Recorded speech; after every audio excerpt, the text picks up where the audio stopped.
بسم اللہ الرحمن الرحیم۔ السلام علیکم۔ میں سہرا وقار ہوں۔ مجھے اللہ تعالیٰ نے اشرف المخلوقات بنایا، مگر میں بجائے شکر گزار ہونے کے جانتے سمجھتے بوجھتے ہوئے براہ راست سے بھٹک گئی اور شریعت کو روند ڈالا۔ میرا تعلق پاکستان کے صوبہ سندھ کے ضلع کشمور سے ہے۔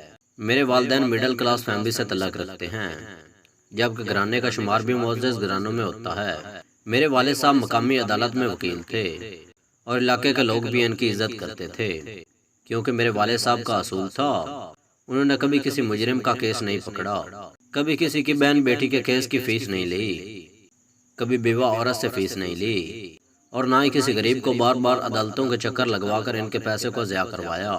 وہ ہمیشہ جو پارٹی حق پر ہوتی یا جو آدمی بے قصور ہوتا اس کا کیس لڑتے اور انتہائی مناسب فیس لیتے تھے۔ علاقے میں بھی غریب غربا کی مدد کرنا ان کی عدالت تھی، اور اللہ تعالیٰ سے ڈرنے والے نمازی اور پرہیزگار شخصیت تھے۔ ان کی اولاد میں ہم 3 بہن بھائی تھے۔ میری بہن سمیرا سب سے بڑی تھی، اس سے چھوٹا بھائی اعجاز تھا اور سب سے چھوٹی میں تھی۔ میری بہن کی شادی آغاز جوانی میں ہی ریاض نامی لڑکے سے کر دی گئی تھی۔ ریاض کے اپنے مختلف کاروبار تھے، وہ پراپرٹی کا کام بھی کرتا تھا، اس کے اپنے اینٹوں کے بٹھے بھی تھے، اور اس کے علاوہ مختلف علاقوں میں اس نے اپنے گودام بھی بنا رکھے تھے۔ مختصر یہ کہ اس کے پاس آمدن کے بہت زیادہ ذرائع تھے اور ان ذرائع میں نقصان کے چانس بہت کم تھے۔ میری بہن بھی شادی کے بعد وہاں خوش و خرم رہنے لگی اور اس کا رہن سہن بھی ہم لوگوں سے الگ اور نسبتاً بہتر ہوتا گیا۔ البتہ پیار محبت عزت میں کوئی کمی نہ آئی، بلکہ وہ بھی بڑھتی گئی۔ مجھے اپنی بہن کی قسمت پر رشک آنے لگا، نہ جانے کب یہ رشک حسد میں بدل گیا۔ میں اپنی بہن سے حسد محسوس کرنے لگی اور احساس کمتری کا شکار ہوتی گئی۔ جب بھی میری بہن آتی تو میرے لیے کوئی نہ کوئی بہترین سوٹ، بیگ یا جوتے لے کر آتی، مگر میرا دل چاہتا کاش ریاض سے میری شادی ہوتی اور میں بھی ایسے ہی عیش بھری زندگی جی رہی ہوتی۔ میری یہ خواہش بڑھتے بڑھتے مجھے گناہ کے اس مقام تک لے آئی کہ میں اپنی بہن کو ریاض کی زندگی سے نکال کر خود ریاض کی زندگی میں آنا چاہتی تھی، اور اپنی اس خواہش کو پورا کرنے کے لیے میں نے ریاض کے قریب ہونا شروع کر دیا۔ پہلے تو میں اپنی بہن سے متعلق رہ کر ریاض کو لباتی اور اپنی طرف راغب کرتی۔ بعد ازاں میں نے تنہائی میں ریاض کے اور اپنے رشتے کو ملحوظ خاطر رکھے بنا ایسے ملاقاتیں شروع کر دیں، یہاں تک کہ ریاض بھی مجھ سے دلچسپی لینے لگا اور آہستہ آہستہ ہم دونوں قریب آتے گئے۔ میں تو دلی طور پر پہلے ہی ریاض کو اپنا چکی تھی، لہٰذا بنا کسی ہچکچاہٹ کے یا اپنے رشتے کے تقدس اور شرعی و مذہبی احکامات کی پرواہ کیے سب کچھ جانتے سمجھتے ہوئے بھی اپنا آپ ریاض کو سونپ دیا۔ جب مجھے یقین ہو گیا کہ ریاض اب میری مٹھی میں ہے، تب میں نے ریاض کو کہا سمیرا کو اپنی زندگی سے نکال کر مجھے اپنا لو۔ تو میری بات سن کر ایک لمحے کے لیے ریاض ہکا بکا رہ گیا۔ جب ہوس بحال ہوئی اور بات کا مفہوم سمجھ آیا تو اس نے آہستہ سے پیچھے سرکتے ہوئے کہا ایسا ممکن نہیں ہے۔ میں نے فوراً اپنی بہنوئی سے سوال کیا کیوں ایسا ممکن نہیں ہے؟ میری بات مکمل سن اور سمجھ کر ریاض نے تھوڑے تصفف کے بعد گہری ہوں کی اور پھر مجھ سے مخاطب ہوتے ہوئے بولا کہ پہلی بات تو یہ ہے کہ سمیرا اس وقت میرے بچے کی ماں بننے والی ہے، اسے میں کسی قیمت پر طلاق نہیں دے سکتا۔ دوسری بات، اسے میں طلاق دے بھی دوں تو تمہیں کیا لگتا ہے تو تمہارے گھر والے اس شخص سے اپنی دوسری بیٹی بیاہ دیں گے جس نے ان کی پہلی بیٹی کو طلاق دی ہو؟ تیسری اور سب سے اہم بات یہ کہ سمیرا کو طلاق دینے کے لیے کوئی معقول بہانہ یا وجہ نہیں ہے میرے پاس۔ اب تم خود سمجھدار ہو، سوچو میں اسے کیسے طلاق دے سکتا ہوں؟ اپنے بہنوئی کی بات سن کر میں مسکرائی نہیں بلکہ کمینی ہنسی اور کہا کہ تم سے کہا ہی کس نے ہے کہ سمیرا کو طلاق دے دو، اس کو اس دنیا سے اگلی دنیا پہنچا دو۔